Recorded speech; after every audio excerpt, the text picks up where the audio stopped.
My lord, our enemies are closing in. We can't win without you. They want your land, your gold, and your crown. We need you to lead us. Raise your arms. Gather your allies. And crush your enemies. Bring order to this age of chaos. War and order.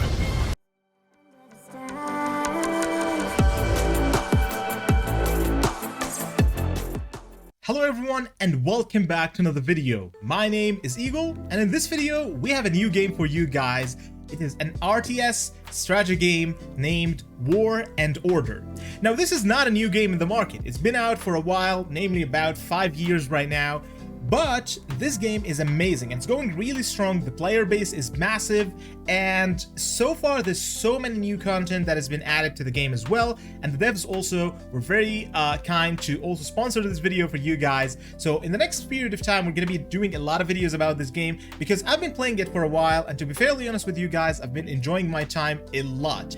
It's full of action-packed from the moment that I start playing this game, and I think you guys would definitely enjoy it. So this video, we're gonna be going through this game, introducing you to the different features and main key differentiators between this game and other RTS games that are right now in the market. So without further ado, let's get right into it. As I mentioned before, this game has been out for a while, but that doesn't mean actually that this game is outdated or anything. It looks actually amazing in terms of graphics. You can take a look at the graphics over here. They're crisp, they're new, and the game looks actually really cool with all these new features, night mode and whatnot. And you can also even give it this like kind of 3D mode and go into the city in terms of a 3D manner, as you can see right over here.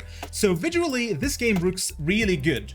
However, in terms of strategic manner, which is basically what the things that I'm actually focused on, and surprisingly, it is a little bit different than other games, but it has a lot of strategic depth that other games do not. So for instance, apart from Warpath, you can technically put your troops out and actually put them in a specific location in the map. You can only send them to one location back and forth. But that doesn't actually lower from the strategic, because the main factor about this game is that it has a lot of units and a lot of things that are added to it that will give it that strategic depth that you are looking for. So that terms that you have 4 different unit types, and those 4 different unit types are kind of how each one of these has stats. Each one of these has like certain skills and abilities. In addition to that, you have beasts, which are basically your kind of main heroic beasts that you will be using to lead a march, as well as the artifacts, which are collectibles that can provide you with awesome bonuses to your army and development as well. In addition to the spirit system that has been added lately,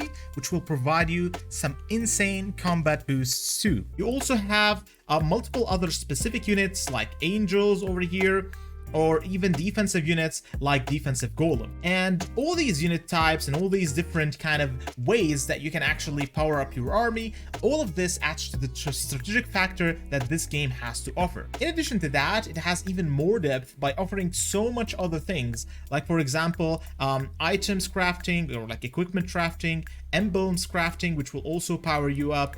In addition to that, there are Star Palace, you have the Conjuring, which will also allow you to gain even more like kind of boosts to your army or to your economy as well. So all that, all in all, it has so many things that you can actually power up yourself, and focusing on all these things will definitely make you much stronger.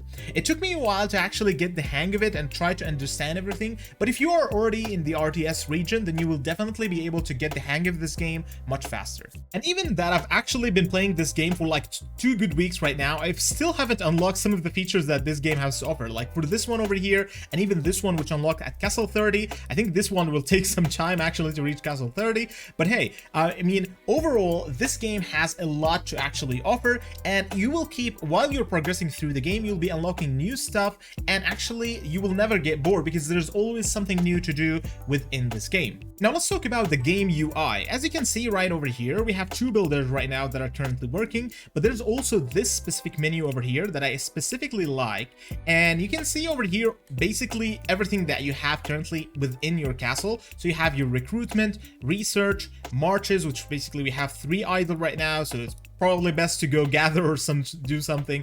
But you have basically a full kind of control menu over here so that you would know exactly if you're missing something, and you can have reminders for that. You can do basically specific like kind of reminders if you want to like only remind you when there's no recruitment or when there's no construction, and this will always pop up as well. So the controls within this game are actually very advanced, and the reason for that is because of the maturity of the game. This game has been out for a while. There are two main things that kind of benefit when games have been actually matured enough to this stage. The first thing is that the player base, you'll be dealing with players that are more professional, more experienced. You will less likely be dealing with kind of new players within the game, and that is actually sometimes a good thing, because sometimes when you're a good player, you'll be frustrated when you're in an alliance that half of the players don't really follow orders or don't really understand how the game operates in order to actually get the best results. But when you are in a top alliance that everyone knows exactly what they're doing, communication is perfect, everyone like kind of is helpful and can give you really good tips, so that is actually like a very good benefit about that game.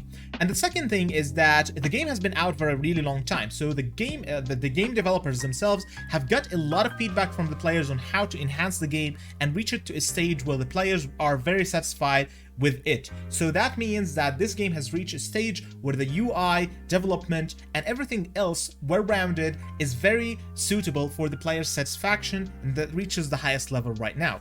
So that's why these two things, I believe, in this game currently are actually very helpful, and I've actually personally seen that currently being in the top alliance right now in my server.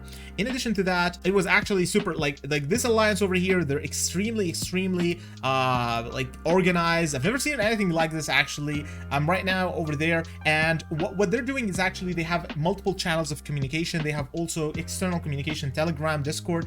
Everything is well settled, and everything is just like completely controlled from the first moment that I entered. So having that already existing within a game is very important actually, and it does help out a lot. Talking about the alliance, which is something that I really wanted to talk about in this game, there are so many events and activities that you can do solo or with your alliance, and those activities never run out. Like sometimes I don't even have time to actually do these activities, which is actually a very good thing, to be fairly honest, because when the game offers so much content, then there's definitely like a lot of things to do, and you will never get bored playing it.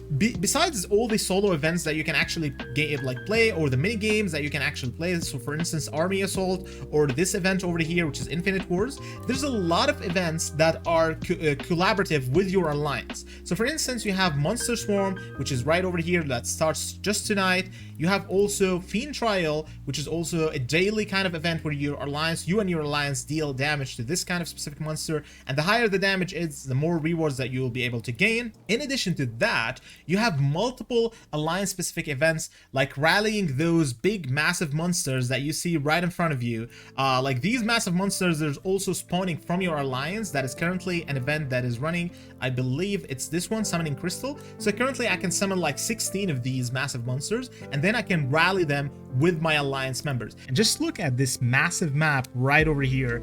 I mean, this world is absolutely insanely massive. So the alliance factor over here is very important. Besides the PvP factor, which was actually also shocking for me that it started too early in this game. So I thought that we would take like a couple of weeks until all the alliances settle down, and then we start doing the kind of these little roles between top alliances. But it actually started from the first week that I joined this game, and that provides a lot of action within the game, so that you have to always be vigilant of your base. You always have to have a shield activated while you're offline, and that all is actually very good, because it kind of gives you the action from the first moment. You don't have to wait a lot in order to get the action within this game. And of course, besides that all, you have the server events factor, which are invasions. So you'll be able to invade other realms and other servers and attack each other, and that is also a very great PvP factor. So this game is well-rounded around battles, PvP factors, and a lot of action. Now the strategy in this game lies a lot in the technologies that you have researched, which is a massive tree. You have like basically 5 5 trees of technologies over here, and each one of them is actually extremely big. And as you can see, this is like a massive like kind of research factor.